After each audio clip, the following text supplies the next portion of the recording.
એ વખતે વારસાગત રીતે કોઈપણ ધંધાને આગળ લઈ જવો મને લાગે છે કે એ યોગ્ય નથી, કારણ કે તમારે દુનિયા સાથે, સમાજ સાથે, ટેકનોલોજી સાથે તો આગળ વધવું જ પડશે. પાવરપોઈન્ટ પ્રેઝન્ટેશન અને આઈડિયાને જ પહેલા જ દિવસે વેચવાની કોશિશ કરે એવું ના હોવું જોઈએ. કોઈપણ વસ્તુ કરતાં પહેલાં 75% તમારો સમય જે છે એ પ્લાનિંગમાં આપવો જોઈએ. બહેનો અને મહિલાઓ છે એ સૌથી વધારે ફોકસ હોય છે. યુવાનોએ કાર્ય કરતાં પહેલાં વિચારવું જોઈએ, કાર્ય કર્યા પછી ના વિચારવું જોઈએ. નમસ્કાર, આપ જોઈ રહ્યા છો યુટીસી ન્યૂઝ.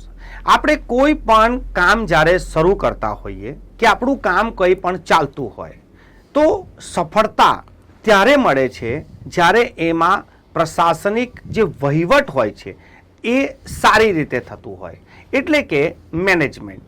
કોઈ પણ કામ આપણે શરૂ કરી દીધું અને જો મેનેજમેન્ટ બરાબર ના હોય તો પરિણામ જેવું જોઈએ તેવું મળતું નથી. એટલે બરોડા મેનેજમેન્ટ એસોસિએશન આ જ પ્રકારના મેનેજમેન્ટના સ્કિલ લોકો સુધી પહોંચાડે છે. પાછલા ઘણા વર્ષોથી બરોડા મેનેજમેન્ટ આ પ્રકારના કામ કરે છે. આજે આપણી સાથે બરોડા મેનેજમેન્ટ એસોસિએશનના અધ્યક્ષ મુકુંદભાઈ પુરોહિત સાથે જોડાયા છે અને તેમની સાથે આ જે મેં ઇન્ટ્રોડક્શન આપ્યું છે એનાથી પણ વધુ ચર્ચા કરીશું કે શું છે બરોડા મેનેજમેન્ટ એસોસિએશન. મુકુંદભાઈ, આપનું ખૂબ ખૂબ સ્વાગત છે. નમસ્કાર. જેટલું મને ખબર હતું એટલું મેં સંક્ષિપ્તમાં કીધું. તમારાથી જાણવા માંગીશું કે એકચ્યુઅલ બરોડા મેનેજમેન્ટ એસોસિએશન એ શું છે અને કેમ શરૂ થયું? બરોડા મેનેજમેન્ટ એસોસિએશન 66 વર્ષ જૂની સંસ્થા છે. વડોદરાની જૂનામાં જૂની મેનેજમેન્ટની સંસ્થા છે, જેને ચાલુ કરનાર વડોદરાના હુઝ હુ મહાનુભાવોએ આ સંસ્થાને જ્યારે શરૂ કરી ત્યારે એમનો ઉદ્દેશ એ હતો કે વડોદરાની આજુબાજુ રહેલી કે વડોદરામાં રહેલી ઇન્ડસ્ટ્રીઝના અંદર જે ટ્રેનિંગ સારામાં સારું કોઈપણ કાર્ય આપણે કરવું હોય તો આપણે જેવી રીતના કીધું એ પ્રમાણે યોગ્ય ટ્રેનિંગ સ્કિલની જરૂર છે, ચાહે એ સામાન્ય હોય કે કોઈ મેનેજમેન્ટનું હોય, તો એમને સ્કિલ અને ટ્રેનિંગ પૂરી પાડવાના હેતુથી આને શરૂ કરવામાં આવ્યું હતું. અને વર્ષોથી 66 વર્ષથી આ સંસ્થા નિરંતર આ જ કામ કર્યા જ કરે છે.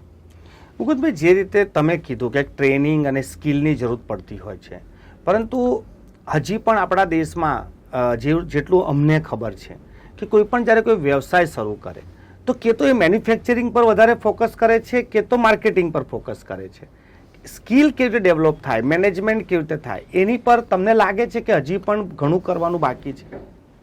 કોઈ પણ વસ્તુ જ્યાં સુધી સ્કિલ ડેવલપ ના હોય ત્યાં સુધી કોઈ પણ કાર્ય ના અપાય. શું તમે કોઈ પ્લેન ખરીદ્યું હોય કે કોઈ મોંઘામાં મોંઘી ગાડી ખરીદી હોય તો કોઈને પણ પૂછ્યા વગર કે ટેસ્ટ કર્યા વગર કે એની સ્કિલ ડેવલપ, એની સ્કિલ ચેક કર્યા વગર કે એનું લાયસન્સ ચેક કર્યા વગર તમે એને તમારું પ્લેન કે એને તમારી મોંઘી ગાડી આપશો? નહીં આપો. કેમ નહીં આપો? કારણ કે તમને ખબર છે કે આ વસ્તુ મોંઘી છે અને આને ચલાવનાર, આને આગળ લઈ જનાર, આને સફળ કરનાર વ્યક્તિ સ્કિલવાળો હોવો જોઈશે. એવી જ રીતના કોઈ પણ બિઝનેસમેન, ઇન્વેસ્ટર પોતાનો જ્યારે બિઝનેસ શરૂ કરે છે ત્યારે એ પોતાના કારખાનામાં કારીગરો લેવાના હોય કે મેનેજમેન્ટના લોકો લેવાના હોય કે ટોપ મેનેજમેન્ટના લોકો લેવાના હોય, એ ફક્ત ને ફક્ત સ્કિલ્ડ લોકોને જ ભરતી કરતા હોય છે. પરંતુ આ વસ્તુને તમારે કોન્સ્ટન્ટ ડેવલપ કરવી પડતી હોય છે. જેવી રીતના કે આપણે કોઈ પણ ફોન લઈએ તો એના અપગ્રેડ વર્ઝન આયા જ કરતા હોય છે, એવી રીતના આપણે હ્યુમન છીએ, આપણે મનુષ્ય છીએ. મનુષ્યને પણ આપણી પોતાની સ્કિલને હંમેશા ડેવલપ કરવી જ પડતી હોય છે. અને એના માટે થઈને બરોડા મેનેજમેન્ટ એસોસિએશન જેવી સંસ્થાઓ એક હોલ્ડિંગ હેન્ડ તરીકે કામ કરે છે કે કોઈ પણ મોટી સંસ્થા હોય કે નાની સંસ્થા હોય, એમને એમના કર્મચારીઓને, એમના મેનેજમેન્ટના લોકોને કોઈ પણ નવી અપગ્રેડ ટેકનોલોજી હોય કે કોઈ એચઆરની પોલિસી હોય, કોઈ આઈઆરની પોલિસી હોય કે કોઈ પણ આઈટી રિલેટેડ કોઈ પણ ટ્રેનિંગ આપવાની હોય તો એ લોકો અમારો સંપર્ક કરે છે. અને એનાથી એમના જે રિઝલ્ટ હોય છે એના અંદર ઘણો ફેરફાર થાય છે અને બેસ્ટ થાય છે. જેવી રીતના કે સૌથી પહેલાં તમે કે આપણે કોઈ પણ આપણી કંપનીમાં કે ઓફિસમાં કોઈ પણ વ્યક્તિને રિક્રુટ કરીએ તો એનું શું ચેક કરીએ છીએ? સોફ્ટ સ્કિલ, કે એનું કોમ્યુનિકેશન કેવું છે, એનું રાઇટિંગ કોમ્યુનિકેશન કેવું છે, એની કસ્ટમર લોકો સાથે વાત કરવાની ઢબ કેવી છે. આ બધી એક સ્કિલ છે અને એ જ સ્કિલને ડેવલપ કરવી બહુ જ જરૂરી છે, તો જ આપણે સફળ થઈ શકીએ. મુકુંદભાઈ, તમે જે આખું આ મેનેજમેન્ટનું આખું કામ જ કરો છો, ઘણા બધા લોકો હવે આ ચર્ચા કરવા લાગ્યા છે કે આપણી જે એજ્યુકેશન સિસ્ટમ છે એમાં સ્કિલને ક્વોલિફિકેશન નથી માનવામાં આવતું, અને જે વારસાગત જે બિઝનેસો છે, જે લોકો પહેલેથી જ મેનેજમેન્ટ શીખતા હોય છે, કેવી રીતે કરવાનું, શું કરવાનું, તો એને લઈને પણ ચર્ચા ચાલે છે કે એક સ્કિલ જે ચાલે છે, લોકોની વારસાગત સ્કિલ છે, તેને પણ એક ડિગ્રી જેવું માનવામાં આવે કે ભાઈ આ પહેલેથી જ કરે છે. આજનો જમાનો છે હાઈ ટેકનો જમાનો છે. આપણે અત્યારે એઆઈ ચેટ જીપીટીની દુનિયામાં જીવી રહ્યા છીએ. દરેક વસ્તુ આપણા ફોનમાં અને આપણા ફિંગર ઉપર છે. એ વખતે વારસાગત રીતે કોઈ પણ ધંધાને આગળ લઈ જવો મને લાગે છે કે એ યોગ્ય નથી, કારણ કે તમારે દુનિયા સાથે, સમાજ સાથે, ટેકનોલોજી સાથે તો આગળ વધવું જ પડશે. કોઈ પણ મા બાપ પોતાના કોઈ બિઝનેસ ફેમિલી હોય એ પોતાના બાળકોને હંમેશા ફોરેન ભણવા મૂકે છે. કેમ? તો કે ત્યાં MBA માસ્ટર થઈને આવશે ને મારો બિઝનેસ સંભાળશે. તમે એક ટ્રેડિશનલ રીતે બિઝનેસ કરી રહ્યા છો, તમારા બાળકોને તમે એવું ઈચ્છો છો કે આને આગળ લઈ જાય એટલે વિદેશમાં ભણવા મોકલો છો. એ જ્યાંથી ટેકનોલોજી અને નવી વસ્તુઓ, નવા બિઝનેસ પ્લાન, નવી વસ્તુઓ જોઈને શીખીને આવે છે, અને પછી તમે એને એમ કહો છો કે ના આપણે તો આ રીતના જ કરવાનું, આપણા બાપ દાદા આવી રીતના કરતા હતા, તો એ તો મને નથી લાગતું કે કોઈ સફળતાની કોઈ સીડી કે ચાવી હોઈ શકે. મુકુંદભાઈ, હાલમાં જ આપણે એક બરોડા મેનેજમેન્ટ એક કાર્યક્રમ કર્યો હતો સ્ટાર્ટઅપનો, અને ઘણા બધા સ્ટાર્ટઅપ આવ્યા હતા. આજે શું સ્ટેટસ છે એ પ્રોગ્રામનો? જી, વેરી ગુડ ક્વેશ્ચન સર. એ પ્રોગ્રામમાં લગભગ આપ પોતે પણ આઈ વિટનેસ હતા. મુખ્યમંત્રીશ્રીએ એનું ઉદ્ઘાટન કર્યું હતું. 350-400 સ્ટાર્ટઅપના લોકો આવ્યા હતા. એ વખતે અમે જે શોર્ટલિસ્ટ કરેલા સ્ટાર્ટઅપ હતા એ સ્ટાર્ટઅપને અમે ફંડિંગ માટેનો એક અલગથી એરિયા રાખ્યો હતો, જ્યાં એમની સાથે 1-on-1 ઇન્વેસ્ટરોએ પિચિંગ કર્યું હતું. લગભગ 22 જેટલા સ્ટાર્ટઅપને 15 કરોડ રૂપિયા સુધીનું ઇન્વેસ્ટમેન્ટનું એમને કમિટમેન્ટ આપેલું છે, અને એ લોકો સફળ છે ને આગળ છે. અને આવા જ પ્રોગ્રામો કરવા માટે મારી ઉપર ઘણા જ દબાણો અને ઘણા જ રિક્વેસ્ટ આવી છે કે આવા પ્રોગ્રામો અન્ય કરવા જ જોઈએ. બોમ્બેથી પણ ઘણી કંપનીઓએ કીધું છે કે અમારી પાસે ઘણી કેપિટલ માર્કેટની કંપનીઓ છે, તમે વડોદરા શહેરના આવા જે બીજા સ્ટાર્ટઅપ હોય એવો બીજો પ્રોગ્રામ કરો, અમે રોકાણ કરવા માટે તૈયાર છે. હું આને એકદમ સફળ કાર્યક્રમ ગણું છું, કારણ કે વડોદરા શહેરના વિદ્યાર્થીઓને, વડોદરા શહેરના સ્ટાર્ટઅપને આવી ઓપોર્ચ્યુનિટી એક પ્લેટફોર્મ પર મળી, આ એક ખૂબ જ મોટી સફળતા કહેવાય. મુકુંદભાઈ, આજના સમયમાં લોકો કહે છે કે હવે નોકરીઓ તો છે નહીં, એટલે તમે બિઝનેસ કરો, એટલે નોકરી મેળવવા માટે નહીં પરંતુ નોકરી આપવા માટેના કામો કરો. યુવાઓ આજકાલ ખૂબ જાગૃત બી થયા છે, ને એ લોકો પણ વિચારે છે કે હું કોઈ બિઝનેસ કરું, પરંતુ આપણા દેશમાં સૌથી મોટી સમસ્યા એ આવી જાય છે ફંડની. તમને લાગે છે કે આ સમસ્યા છે?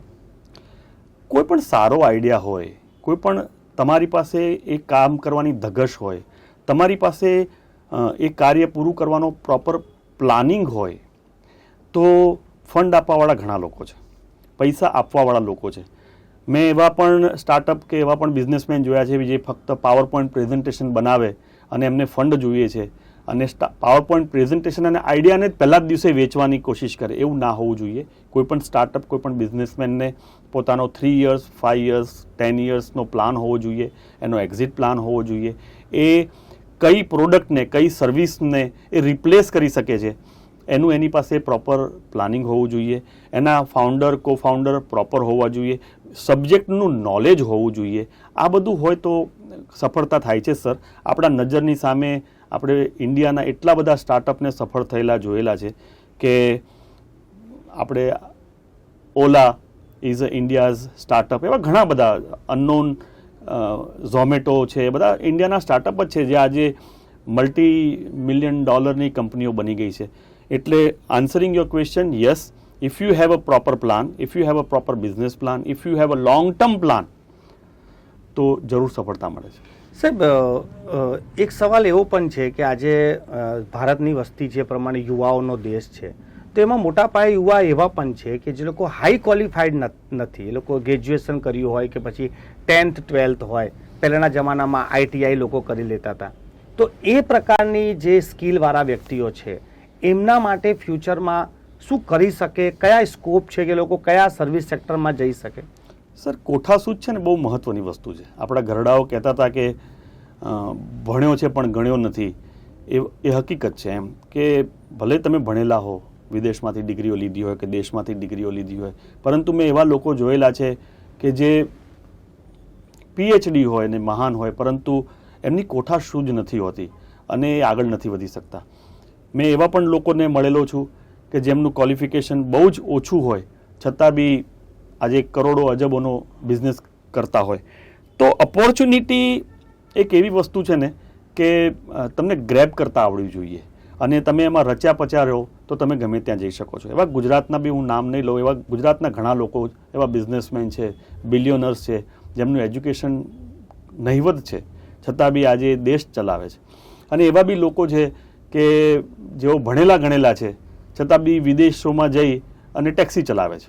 સો આ બધું જ જે છે એ તમારી કળા, તમારી ધગશ, તમારે જીવનમાં શું મેળવવું છે અને એને મેળવવા માટે તમે શું પ્રયત્ન કરો છો એના ઉપર જ છે સર. સાહેબ, આજના યુવાનોને મેનેજમેન્ટ વિશે કોઈ મેસેજ કે આજના યુવાનોનું મેનેજમેન્ટ કેવી રીતે જુઓ છો કે ભાઈ શું કરે કે એ લોકો સફળ થઈ જાય કોઈ પણ વસ્તુ? સર, સૌથી મહત્વની વસ્તુ છે કે દુર્ભાગ્યની વાત એ છે કે જ્યારે પણ કોઈ પણ યુવા બિઝનેસ શરૂ કરે છે તો એ 75% ટાઈમ એ ઇમ્પ્લિમેશનમાં આપે છે અને 25% ટાઈમ એ એના પ્લાનિંગમાં આપે છે. ઊંધું હોવું જોઈએ.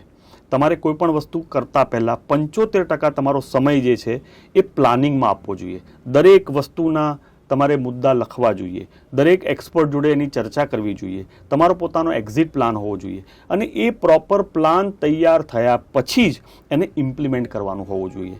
દાખલા તરીકે મને વિચાર આવ્યો કે મારે રેસ્ટોરન્ટ કરવું છે તો પહેલાં જઈને જગ્યા કોઈ ખાલી હશે ત્યાં જઈને ડિપોઝિટ આપી આવશે અને ત્યાં રેસ્ટોરન્ટ ચાલુ કરી દેશે, પછી રેસ્ટોરન્ટ નહીં ચાલે અને બંધ થઈ જશે. આ એક ઉદાહરણ છે, બરાબર છે. પરંતુ એનું જે પ્લાનિંગ કરવું જોઈએ કે હું કયું શું કરીશ, ક્યારે કરીશ, કેવી રીતના કરીશ, why. Everybody, all the youth of India has to ask one question, why. હું આ શું કામ કરું છું? અને એનાથી તમારા વાય કન્ટિન્યુઅસ, તમારો વાય ક્વેશ્ચન તમારી ઉપર હશે તો તમને એના સફળ થવાના ઘણા જવાબો તમારી જાતે જ મળી જશે. સાહેબ, છેલ્લો સવાલ એ પણ છે કે મેનેજમેન્ટમાં હવે તો મહિલા અને પુરુષોમાં કંઈ એવો ભેદ રહ્યો નથી, પરંતુ હવે જેમ જેમ મહિલાઓને પણ હવે પ્લેટફોર્મ મળતા થયા છે, એ લોકો પણ ટકાવારી વધી છે. મેનેજમેન્ટના મામલામાં ઘરનું મેનેજમેન્ટ તો મહિલાઓ ખૂબ સારું કરી લેતી હોય છે. આપને લાગે છે કે ઇન્ડસ્ટ્રીઝમાં અને બહાર મહિલાઓનું જ્યારથી એન્ટ્રી થઈ છે અને વધારો થયો છે ત્યારે મેનેજમેન્ટ લેવલ થોડું ચેન્જ થયું? જરૂર હોવું જોઈએ સર, કારણ કે બહેનો અને મહિલાઓ છે એ સૌથી વધારે ફોકસ હોય છે. એમને કોઈ પણ કાર્ય કરવામાં આપણે આપીએ તો પુરુષોની દ્રષ્ટિએ પુરુષો કરતાં એમનું ફોકસ વધારે સારું હોય છે, એમની ચીવટ, કાર્ય કરવાની ચીવટ વધારે હોય છે અને રિઝલ્ટ એ વધારે સારા આપે છે. તો જેટલું પણ વધારે મહિલાઓને આપણે પ્રોત્સાહન આપીશું, એમને ઇન્ડસ્ટ્રીઝમાં, બિઝનેસમાં, ઓર્ગેનાઇઝેશનમાં એમને આગળ વધારીશું, એટલો દરેક ઓર્ગેનાઇઝેશન અને દેશને ફાયદો થશે. સાહેબ, શું સંદેશ જેટલા પણ ઇન્ડસ્ટ્રીઝ છે કે જેટલા પણ લોકો છે આ જોઈ રહ્યા છે, આપ શું કહેવા માંગો છો?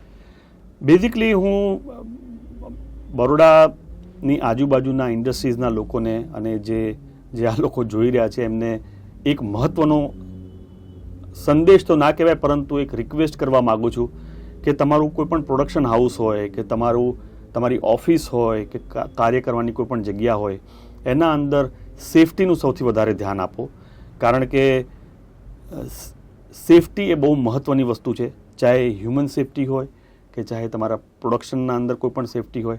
સેફટી એ નેક્સ્ટ દુનિયાની મોટામાં મોટી સમસ્યા છે અને એના ઉપર દરેક HRA કે દરેક મેન્યુફેક્ચરરે કે દરેક બિઝનેસમેને સૌથી વધારે એની ઉપર ધ્યાન આપવું જોઈએ. યુવાનોએ કાર્ય કરતાં પહેલાં વિચારવું જોઈએ, કાર્ય કર્યા પછી ના વિચારવું જોઈએ. એટલે કોઈ પણ બિઝનેસમાં સફળ થવું એ આસાન છે. આજે દુનિયા આખી ભારતને જોવે છે કારણ કે પોપ્યુલેશન એ આપણી સ્ટ્રેન્થ છે, વીકનેસ નથી. આજે દુનિયાના અંદર બધાને જ કંઈકનું કંઈક ભારત સાથે કરવું છે તો ભયંકર ઓપોર્ચ્યુનિટી છે, ખૂબ જ સારી ઓપોર્ચ્યુનિટી છે. પ્રોપર પ્લાનિંગ કરો અને આગળ વધો.